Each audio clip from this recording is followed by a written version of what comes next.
What cheer, y'all? Welcome back to Reddit the Wire. Well, we finally here. I can't believe it, but we have reached the end of the road. It is time to finally assess the Kentucky Derby based upon our elements of handicapping, Part 5.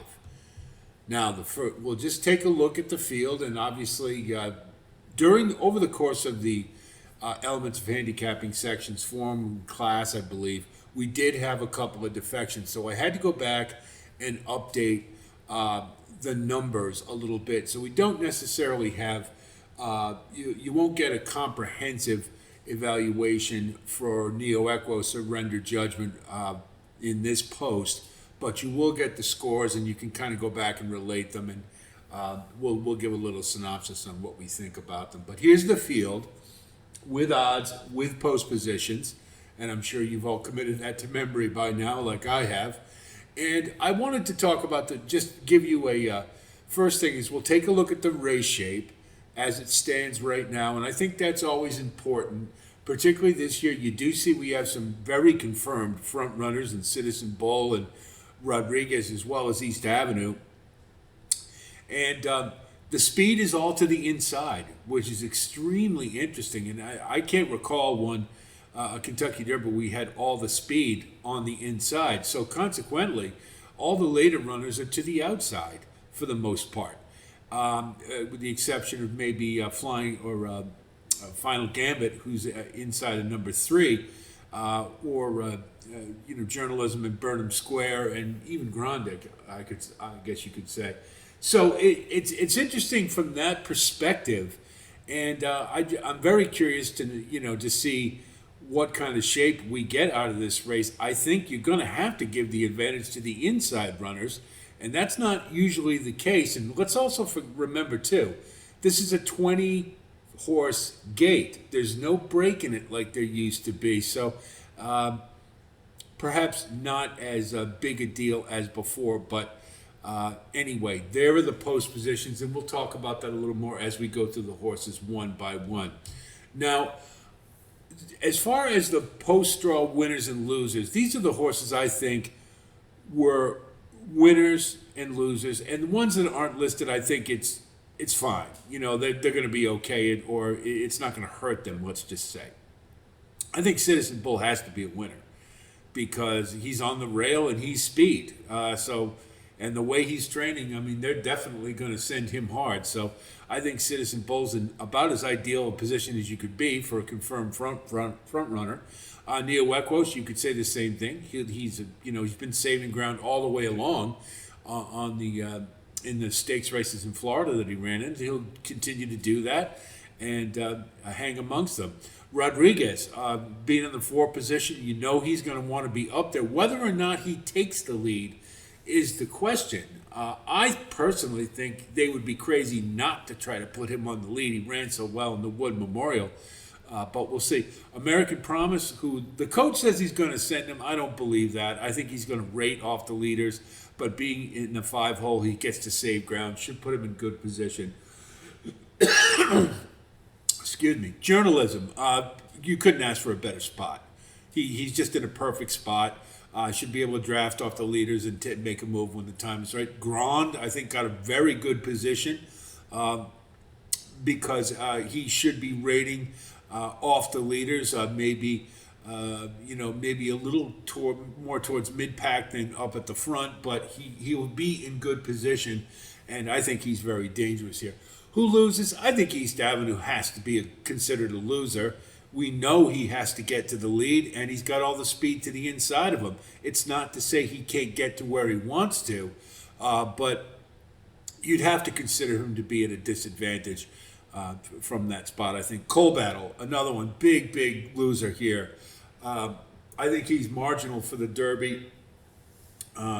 But, I mean, being a horse who likes to rate up amongst the leaders, he couldn't ask for a worse spot with all the speed to his inside.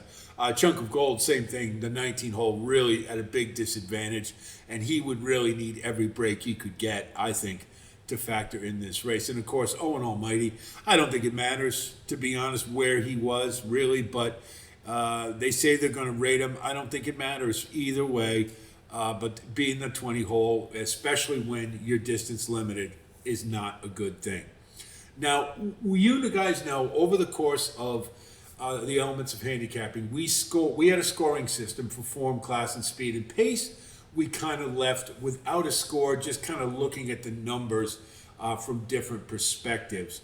And so what I did was, you'll see, because we don't have a score, a figure for the pace numbers, what I did is I recaptured them here, the final pace numbers you have for the relevant topics for pace, and you can go back and take a look at them as you like. But what I sort of did was I looked at it and kind of broke them down and graded them by 4 different classes. So you can be grade A, B, C, or D, and that's based on all the important pace statistics that we took a look at. They're all ranked here. And just to rehash very quickly, percentage energy, that's how much energy a horse expends over the first half of the race. And you can see I drew a line at Grand. I consider all those be 51.14 and below to be very good. And the ones after that, getting down to Coal Battle at 52.78, they're really the marginal ones. So just go back and look at the pace section if you want a more detailed explanation. Then we had the final fraction. That's just the last fraction for a mile and an eighth, or in the case of Tiz-Tastic, a mile and 3/16.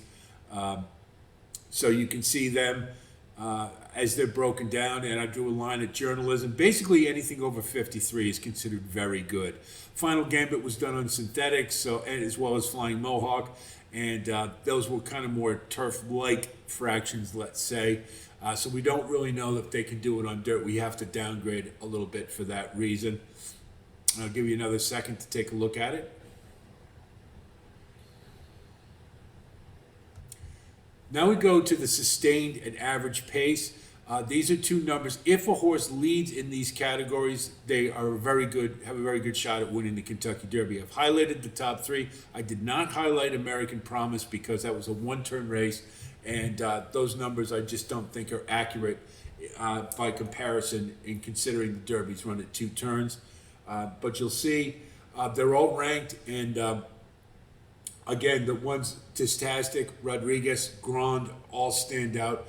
But you shouldn't be dissuaded if you like other horses. This was kind of a weird year in that respect. There were a lot of middle moves, and that tends to make it kind of funky. It doesn't mean, if your horse isn't one of the high ones we highlighted, it doesn't mean that it takes them out of the running. For instance, journalism, he's just fine where he is, as well as Sovereignty. They're okay. It's other numbers that you eliminate horses this year. These don't necessarily do it, but they're there for your reference. Then we have the final 3 ace and ace, and as I mentioned in the pace section, horses who run their final 3 ace in a mile and an eighth race, in other words, their last Derby prep, in under 38 seconds, and their final furlong, in under 13. The Derby winner has come from that category quite a few times. So you see a line at Sandman. All the horses above are horses who ran their final 3 ace in under 38 seconds and their final eighth of a mile in under 13. Now you notice Sandman is a little bit over, but I think he's going to qualify because at 38.46 is borderline, but 12.97 meets the criterion, and I think that's the more important one. So those all qualify. And, the horses who kind of go are a little bit past it or borderline, we're going to consider them like grade B for pace. And then, the further away, the lower your grade. And obviously the ones at the very bottom, the bottom 5 are going to be grade D. So the grades for the pace are A, B, C, and D. And they're based on kind of an amalgamation looking at all of these pace factors combined. And I put in finally these are the projected 1.25 mile times based upon the fractions that were set in each of these horses last Derby race. And obviously we don't have Admire Daytona or Luxor Cafe. So you take a look at that and you do see Rodriguez is the best one. It is not American Promise because that was a 1-turn race. And if he runs that race, he's going to win the Derby by like 40 lengths. And that ain't happening. That's a better time than Secretariat ran.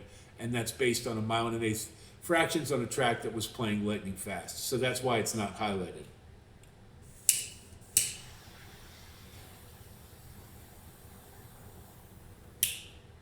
Okay, I'm fueled up. I'm ready. So there you have them. I hope you had a little time to take a look at that. So now let's take a look at the horses one at a time, starting with the post positions. So Citizen Bull, form got 20 points, 14th. Class 15th at 31. Speed, he did have a ranking of 4th, and that was based upon, as you know, progression I like, and I think it's an important stat. While he had a bad Santa Anita Derby, his speed numbers did improve. So that progression kind of helped him to get up to front. However, pace-wise, his final fraction was not very good. And if you consider it wasn't the Bob Lewis, he won in a mile, was just a little bit better, the final fraction, than the Santa Anita Derby. All in all, this horse looks like a mile and a quarter. Probably won't be what this horse wants. You've got other speed in the race, and he's demonstrated over the course of his career when he's on the lead, and he has an uncontested lead, more importantly, where he can set reasonable fractions, he can win. He's not going to get that in the Derby, and consequently, for me, he's a toss. Neo Equos, 24th in form, or 12th in form with 24 points. Class 51 with points, so for a 6th. And speed, he got 19 points, which put him 13th. Mainly, the Florida races came out pretty good in comparison to some of the others. The Arkansas and Louisiana races were not rated as high, and that is what you can attribute to Neo Equos. Plus, he finished 3rd in 2 straight races. All in all, his numbers just don't stack up, and I think, particularly speed-wise, while he did, he's not fast enough to win this race. And also, I don't think he can. I think the pace is going to eat him up a bit. So, Neo Equos is a toss. But I will say this: I like this horse, and I wish he was in the Pat Day Mile. I think this is going to be a good one down the road when he has a little more seasoning at shorter distances. Final Gambit, really hard to know what to do. You see the numbers here. Off of one race, he was pretty good. I mean, those were all very good numbers. The problem is it was on synthetic. Now, for the pace scenario, he would be ranked, if it was dirt, he'd be the top of all of them because that 55 final fraction is outstanding. The problem is it's on synthetic. Every horse who's come in to the Derby from synthetic, the final fraction is always high. So, yes, it's impressive. There's no doubt about it, but it's not dirt. You got to remember that, and this horse hasn't run on dirt. However, I am hearing that he is training better and better on the dirt, and he is bred for it without a doubt. So for pace, we'll give him a C+, mainly just because we don't have dirt form to work on. But he looks like a sleeper, and he looks like one that might be dangerous. The biggest problem I see is that he may be a little too far back, and there are other closers in the race, so everybody's going to be that. It's going to be who gets a trip from the late runners, without a doubt. So we're going to use him for under because there is a little bit of an unknown about dirt. Rodriguez, that Wood Memorial really stacks up as a very impressive race by comparison. In particular, the final fraction he ran at a mile and an eighth was really impressive for a front runner. This horse I've liked all along. I've always thought he was better than Barnes. I've said it all along, and I was proven right. I think they hamstrung him out in California, and when he finally got to run the race he wants to, you saw what he did. I think this horse is extremely dangerous in this race. And I'm just not sure. I really don't think the pace is going to be quite as fast as people think it is. Why would Baffert send Citizen Bull and set ridiculous fractions when he's got Rodriguez to win the Derby too? Citizen Bull can't win if he guns it all the way, nor can East Avenue. No horse can. So there has to be a modicum of reason to it. It will be quick just by the nature of the competition. It's always quick in the Derby, but is it going to be lightning fast like Summer of Tomorrow set a couple years ago when Rich Strike won it? I don't think so. So I think the pace will be on the fast side. But the point is, more than anything, I think Rodriguez is bred for the distance. I think he can get it. I think he's got a lot of natural talent. And if it works out like the Wood Memorial, where horses back off because they're a little bit, fearing a pace duel, that may set up really well for Rodriguez. And Mike Smith is awful crafty. And he's won the Derby on the front end before. So the big concern I have is the distractions that come with the Derby. We know Bob Baffert sent Rodriguez to Churchill to Aqueduct to get away from big crowds and distractions, and he does tend to key up. But if he runs his race, he may be awful tough to beat, and that includes journalism, because once you get a front runner on the lead, he may be very difficult to catch. So I am going to use Rodriguez, especially at 12-1. American Promise to me is very intriguing. Now, I know the Virginia Derby, his best race was around one turn on a lightning fast track that was favoring speed, but this horse is getting better, and he's just about to turn 3 years old on Wednesday, or Thursday rather. So he's been doing all of this at 2, and he's been getting progressively better. It's a bit of a reach, I admit, for me. But there's something about this horse. He's a big one. He's a 17 hands. He's by Justify, and he seems to be improving. The training, he looks like he's training very well, and he's had plenty of time from the Virginia Derby. He could still bounce. That is entirely true. Anybody who believes that, I don't blame you at all. But he's got a lot of X factor to him, and I'm going to throw him in because I think, again, this is a race that if the pace isn't quite as fast as we want, American Promise is going to be sitting off of horses who don't want 1.25 miles, a few of them, and he could be right there. If he takes a move forward, it's possible. It's remote, but I'm going to use him just in case, because I think this is you always have one horse come out of nowhere in the Derby and that you don't expect, and American Promise just might be one of them. So I'm using him as an overlay. Admire Daytona, we don't have any data to go on, and I didn't rate him for anything, but by all accounts, from what I've heard, he's not, he's not good enough to be in this race. And the UAE Derby, he didn't beat anybody, and so and plus he's going to be running up amongst the leaders. And I don't think he's good enough to begin with, so I'm just going to toss him, and he'll beat me. Luxor Cafe, I gave him 10 points as an X factor for form and class. It was impossible to rate him for speed or pace because we don't have the raw numbers, and I didn't really want to try. I didn't think it was fair to try to guesstimate. However, this horse looks to have some quality. You can't win by 5 lengths. In any race without having some quality. The class is certainly a question. The quality of fields he beat. He will be to the inside. He's going to be dealing with kickback. I didn't think he had a problem with it in watching the races I saw, but they appear to be saying that he doesn't like it. Well, if that's the case, he may be in a lot of trouble in the Derby. But he appears to have some quality. He's going to be off the leaders, and I think he needs to get faster, but there's nothing to say that he couldn't possibly take a move forward. So, to me, I'd like to see the price a little better than 15-1, but I think he's worth a gamble, and I'll throw him in there underneath. I don't think he's fast enough to win the Derby, but we'll throw him in the mix. So now we come to the favorite, Journalism. He's my candidate, my pick to win it. I can't get past this horse. The only question I have is the small fields from California. But in the Santa Anita Derby, he had to deal with some adversity, dealt with it fine. Had to deal with dirt in his face, dealt with it fine. He was first in our form ratings because he's progressing.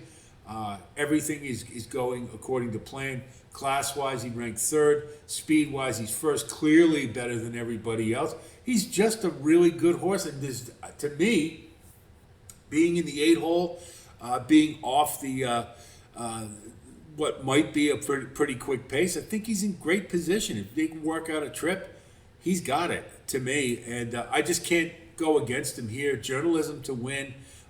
He's got the pace numbers.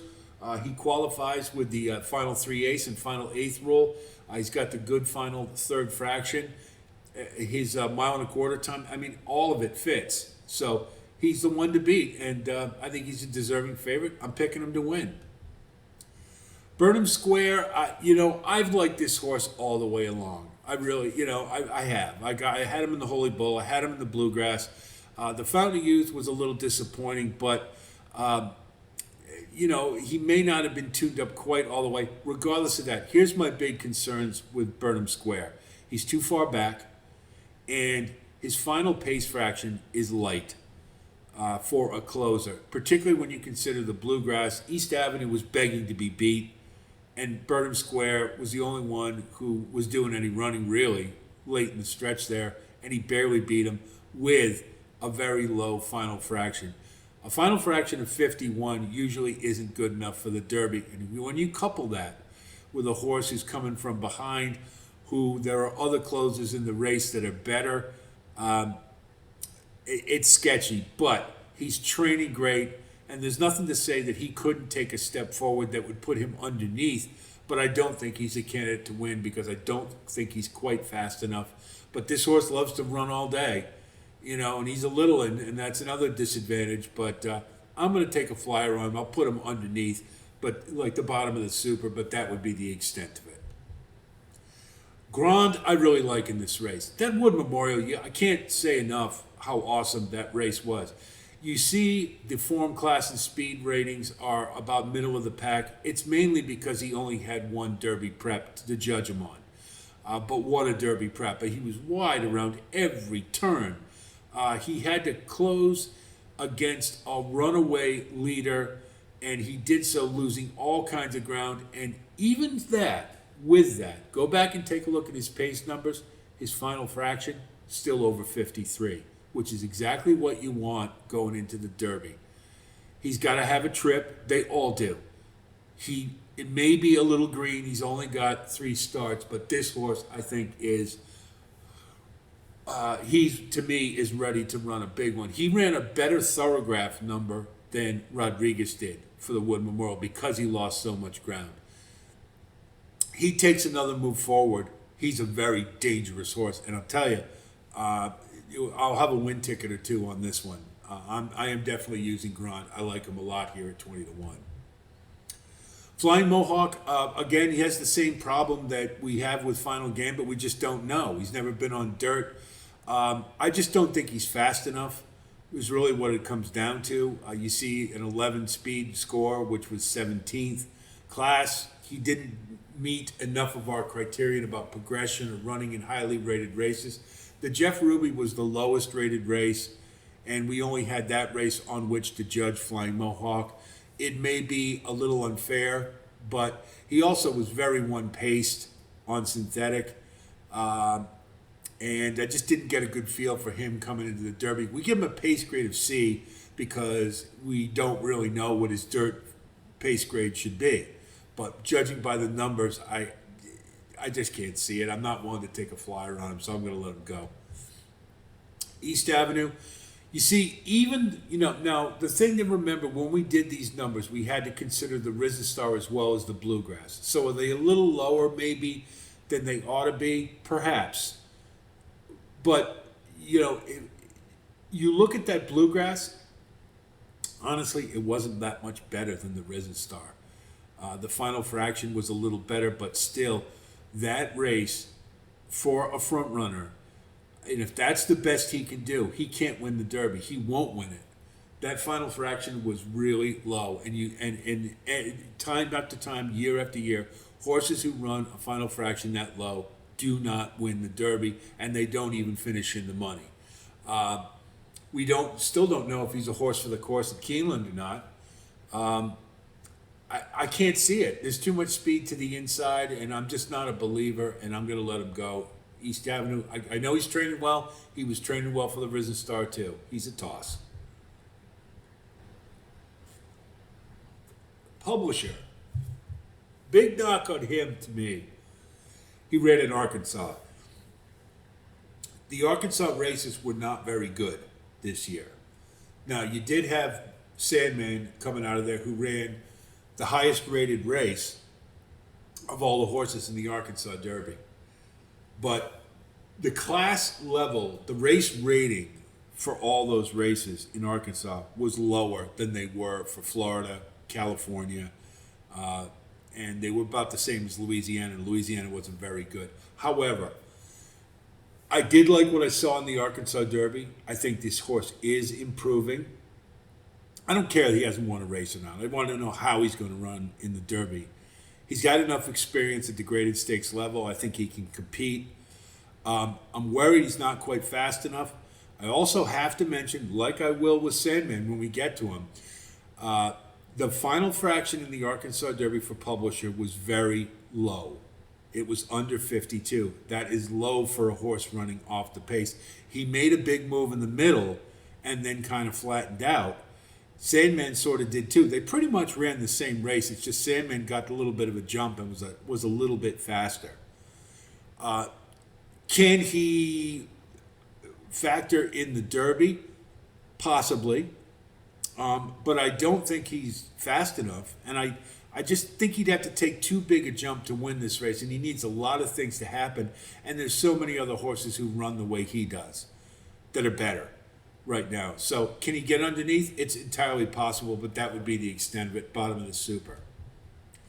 Tistastic, he can run all day. And he won I'll say it again, he won the Louisiana Derby because he just kept running while the others weren't backing up. He made a huge move in the middle, just got a ridiculous, the pace fraction was 57.21, I believe. That's smoking fast. I had to triple check it. I couldn't believe how much ground he made up between the second pace call and the finish. However, he flattened out considerably going into the stretch, but he did all his running and made that big move, and that was the difference. It was not the greatest of fields. Louisiana races were not great, nor were the Arkansas ones, and those are the races he Tistastic ran in. But he can run all day. He appears to be improving. So for those two reasons, we're going to use him. It would probably be more towards under. And if the pace certainly does get lightning fast, he's certainly a horse who's going to factor because he will keep running. But I do believe he has to get faster.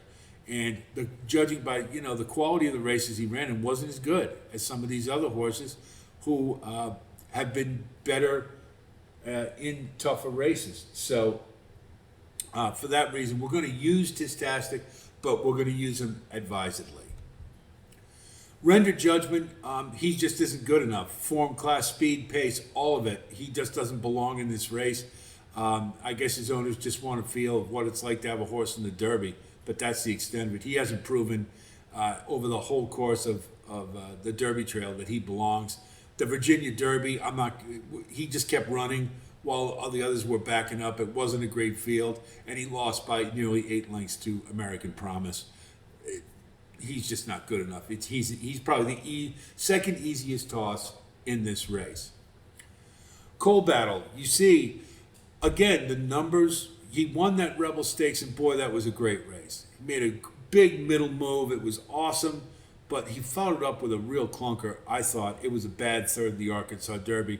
And you look at those pace numbers, even the Rebel Stakes wasn't that great.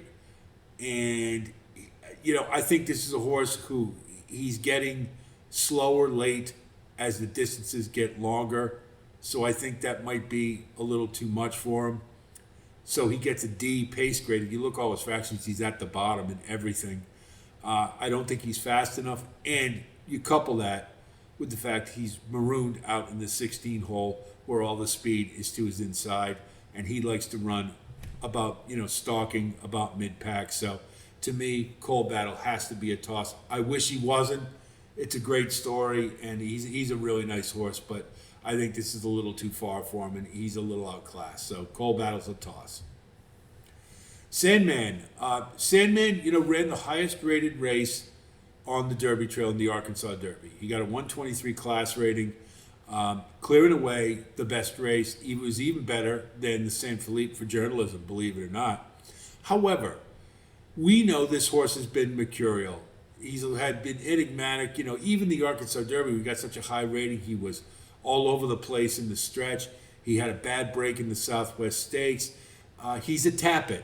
With tappets, they get better as they get older, and it's always between the ears. This horse clearly has talent. No doubt about it. You look at how he scored it. He's amongst the top 5. He qualifies in a lot of ways to be a Derby win candidate. His pace grade was an A. He's got all the numbers there. Except, I will say this, his final fraction in the Rebel and in the Arkansas Derby will not cut it in the Kentucky Derby. He moves at the middle when he gets it going, and it's a little visually illusory because it looks like he's really humming late when in fact he isn't. He's not running as fast as he was in the middle part of the race. Still, he's a good horse. I was high on him for a while, but just then the more I watched him, and then when I really started doing the numbers, I said, I don't know, but he may have things to his liking in this race, and I'm going to use him. It's advisedly because I can't quite get there with him in amongst the top Derby contenders, but I'm going to use him. I think he can factor in the race. Sovereignty.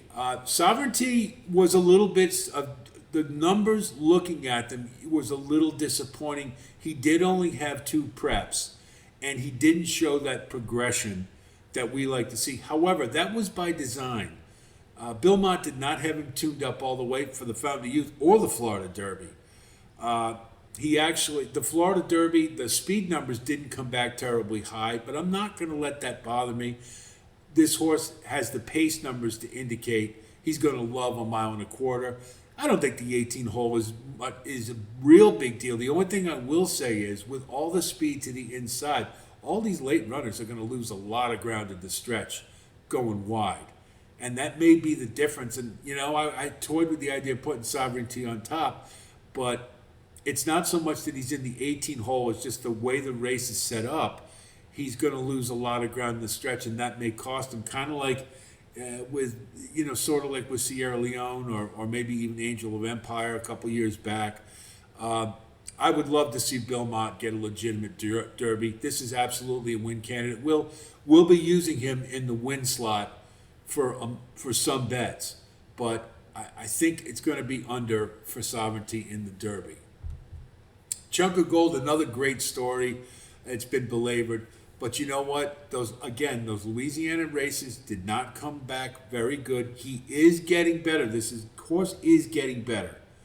But he's got to be up amongst the leaders. And in the 19 hole, he's going to lose a ton of ground early. And I really don't think he's fast enough. That's what it comes down to. It's a great story. I'll be sentimentally rooting for him, but I don't think he's going to cut it this year. The pace numbers show that he's going to be pretty far behind some of the horses more attuned to 1.25 miles. So Chunk of Gold is a toss. Owen Almighty, I don't think it's any surprise. We don't have to spend a lot of time. He doesn't want 1.25 miles. I don't care what the Tampa Derby was. He got an easy lead. He was able to waltz home when he actually had to do a little bit of running in a longer distance. He didn't factor. And I just, we all know the trainer doesn't even want him to run in the race. It's a real mystery as to why he is. They may scratch him, and if they do, we got Baeza to think about. But anybody from the 20 hole, it's going to be a pretty tall order. Owen Almighty, easiest toss of the field. So, finally assessing, journalism is our win pick, and I just can't get past him. I just think he's done it every way you can on the Derby trail. He's proven he's the class. He's the fastest horse. And, we know that a lot of times the best horse doesn't win. But in my view, it's all going to be about what kind of trip he gets. And if he gets the trip, he's going to win. He's in a good position too. He's my pick. Who we're going to use? We're going to use Rodriguez, American Promise, Grand, Tistastic, Sandman, and Sovereignty. So those are our Super 7. Those are our firm 7 we are going to use on all our tickets. Now, under, that means trifecta, superfecta only. We're going to use Final Gambit, Luxor Cafe, Burnham Square, and Publisher. Those we're only going to use for the bottom of the tri or the super. The rest we're going to toss. That's their line through all of them. We're going to toss Citizen Bull, Neo Equos, Admire Daytona, Flying Mohawk, East Avenue, Render Judgment, Cold Battle, Chunk of Gold, and Owen Almighty. We will not use them under any circumstances for any of our wagering. Looking at our wagering strategy, you see what we're going to use. The horses we're going to consider, all 11 of them. It's the Derby. You got to spread. We are going to put a win bet on Grand because the odds should be good, and I think he's got a really good chance of winning this race. So for the value bet, we may put one on Journalism as well, but you know he's going to get bet down to 5-2, and I would just rather take a double-digit odds horse, and that'll likely be Grand, so I'm going to bet him for value. Exactas, now, I should say the ones on the left are our prime exacta bets. 8-18, 8-10, 8-4. Those are our prime exactas. We will leverage those accordingly. But then we will also mirror them 18-8, 10-8, 4-8. So those will be with less leverage than the top three. Then we'll do a saver with 8 on top, with 5, 14, and 17 as our bottom three uses. For the trifecta, we're going to go 8 on top with 4, 10, and 18, 4, 10, and 18. Those are our top four that we're going to use. Then we'll do a trifecta, 8 on top with 4, 10, 18, with 5, 14, 17, our three bottom uses. Then we'll do one more, 8 on top with 4, 10, 18, with 3, 7, 9, and 13. All the horses we're only using under for the tri or the super. The superfecta, 8 on top, 4, 10, 18, 4, 10, 18, 4, 10, 18. Then we'll do one, 8, 4, 10, 18, 4, 10, 18, 5, 14, 17. Then 8, 4, 10, 18, 4, 10, 18, 3, 7, 9, and 13. And then we'll take a real stab. We'll go 8 on top with 4, 10, 18, 5, 14, 17 with 3, 7, 9, and 13.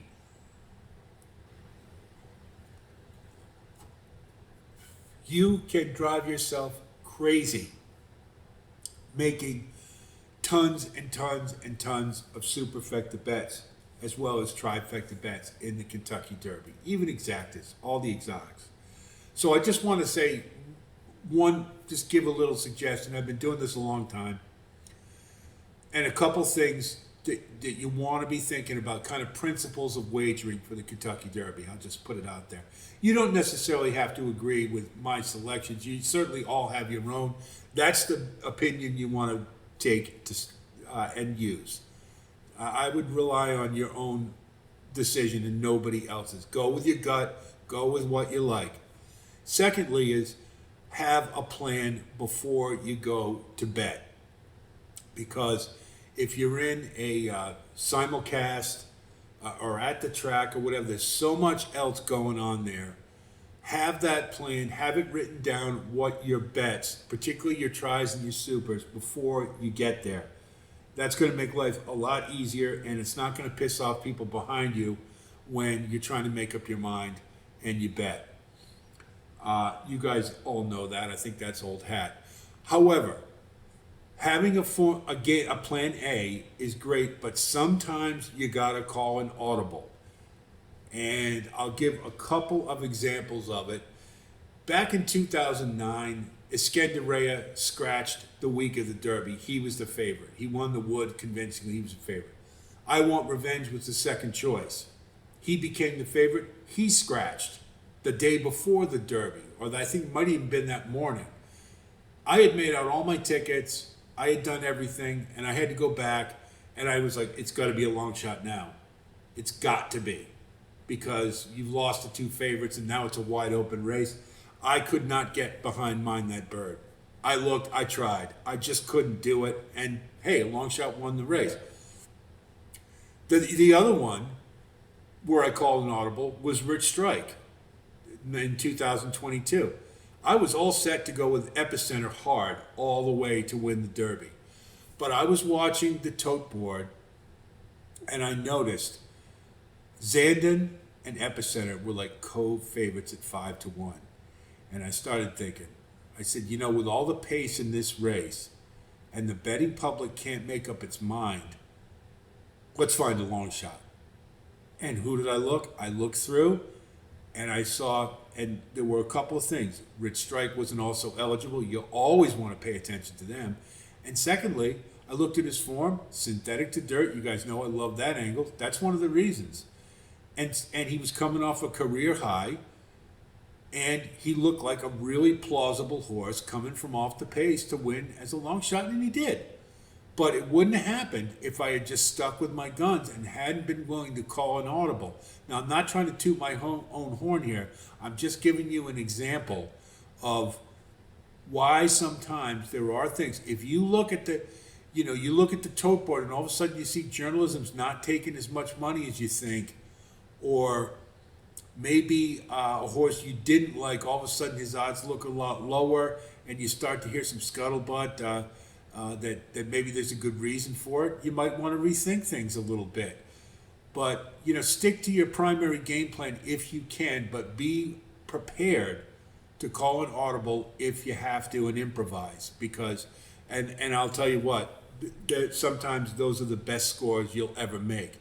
And if it means, let's say you got a $500 budget for the Derby, let's hypothetically, and all of a sudden you look and you see some signs that tell you maybe I audible. Well, you know what? You don't have to bet all those exotics with a new horse.